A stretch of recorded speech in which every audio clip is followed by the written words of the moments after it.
Buongiorno los spiritos. Aujourd'hui, nous allons parler d'un conflit. Je vais parler du conflit israélo-péréranien qui aura lieu à l'UFC 281. Un conflit où Alex Pereira, qui via post sur les réseaux sociaux, n'a de cesse de se réclamer plus fort qu'Adesanya depuis les débuts de celui-ci en 2018 à l'UFC. La terre des moins de 84 est à moi, disait-il, en jetant des parpaings lors de ses premiers combats dans l'octogone. Pendant qu'Israël, lui, s'occupait tout simplement de désintégrer l'ensemble de la catégorie. Ce que l'UFC essaie de faire me guide à faire le parallèle avec Naruto Shippuden, où Israël Adesanya incarne Naruto à son retour à Konoha, qui flexe auprès de tout le village, et Alex Pereira dans le rôle de Sasuke qui l'humilie devant les yeux de Sai, Kakashi et Madame j'ai le même front que Marine LP, Sakura. En l'occurrence, Alex Pereira l'a déjà battu 2 fois et c'est le seul à l'avoir mis KO dans sa carrière de combattant. Parce qu'il faut savoir une chose avec Adesanya, qui est un pur génie du striking, du pied-point, c'est qu'il a en tout plus de 100 victoires pour, je crois, environ 7 ou 8 défaites en carrière de combattant. Ça inclut ses combats en MMA, bien évidemment, mais également sa carrière en boxe anglaise, boxe thaïlandaise et surtout kickboxing où il a excellé, et c'est d'ailleurs cette dernière qui lui a ouvert les portes de l'UFC en 2018. Ce qui est de même pour notre cher Alex Pereira, qui lui est un total tueur à gages, sur le ring et même dans l'attitude. Le gars a le regard froid, il parle très peu. D'ailleurs, il ne parle pas anglais du tout, par contre dans la cage, Pereira est totalement létal. Il a une histoire assez particulière où il explique, je pense que je vous mettrai le lien en description, où il explique qu'à 12 ans, il a dû quitter l'école pour travailler et que à ses 12-13 ans, il s'est mis à boire de l'alcool, à beaucoup boire. Le gars était alcoolique, quoi. Et que c'est le sport qui l'a sauvé, qui s'est mis à combattre parce que c'est tout ce qu'il savait faire. Parce que, bon, quand t'es alcoolisé, t'as envie de te battre, t'as pas envie de courir sur un terrain et jouer au foot. Ouais, il me semble, hein. Ah bon, à part pour Ronaldinho, mais lui, c'est un cas à part. Et donc, ce Alex Pereira, champion de Muay Thai, Kickboxing au Glory, qui est la ligue la plus prestigieuse en kickboxing, il était jusqu'il y a encore quelques temps simultanément champion dans 2 catégories différentes, en poids moyen ainsi qu'en poids lourd. C'est-à-dire que le type rafle tout, à coups de parpaing.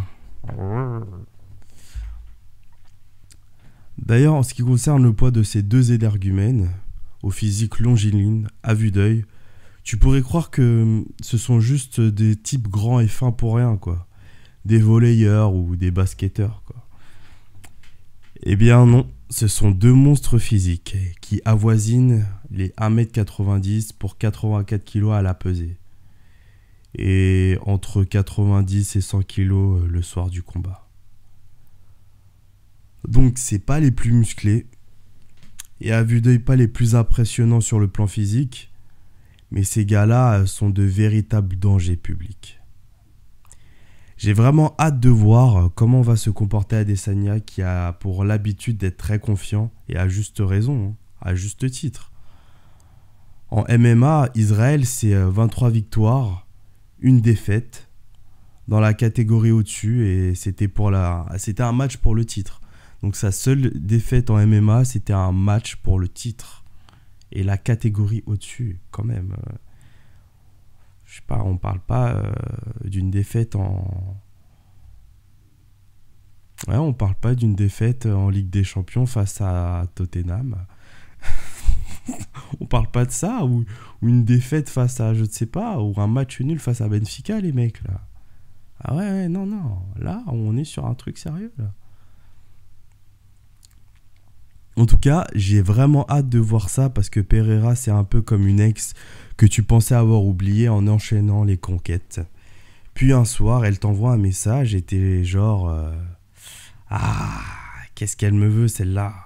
Tu m'as brisé le cœur déjà 2 fois et pourquoi tu reviens encore dans ma vie? T'en as pas marre? D'ailleurs, lors des débuts et les premières victoires d'Adesanya à l'UFC, comme je vous l'ai dit au début de vidéo, Pereira a plusieurs fois tweeté qu'il avait mis KO Adesanya. Et ce qui est drôle justement, et c'est pour ça que je fais le parallèle avec Lex, et aussi avec Naruto du coup, mais avec Lex, c'est, tu vois, t'as le choix de répondre et ignorer le message ou la bloquer carrément. Sauf que là, Adesanya ne pourra pas éviter Alex Pereira dans la cage de l'UFC 281. Car ce soir-là, on verra bien si Israël vaincra.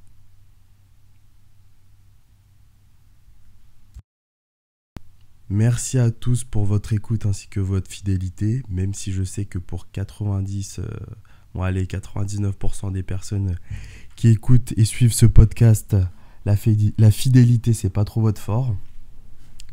Lors de cette UFC 281, vous avez également le retour de Dustin Poirier et Michael Chandler. Tous les deux ont un épisode dans SAS Suprême. Dans SAS Suprême, l'épisode de Dustin Poirier qui a été mis il y a quelques jours, c'est contre Dan Hooker. Une guerre incroyable, c'était à l'UFC Vegas 4. Et Michael Chandler, c'était l'un des premiers épisodes de SAS Suprême. Et c'était face à Justin Gaethje. Et là aussi, c'est de la pure violence. On se retrouve très bientôt, très vite, pour la Coupe du Monde qui commence maintenant dans 12 jours. Ça sera dans SAS FC. Et ça se fait aussi... Bref, vous savez, les intros, c'est mon truc. Les outros, c'est pas mon truc. J'ai plus rien à dire. On se voit très vite. Enfin, vous m'écoutez très bientôt. Merci encore à tous et passez une bonne journée. Au revoir.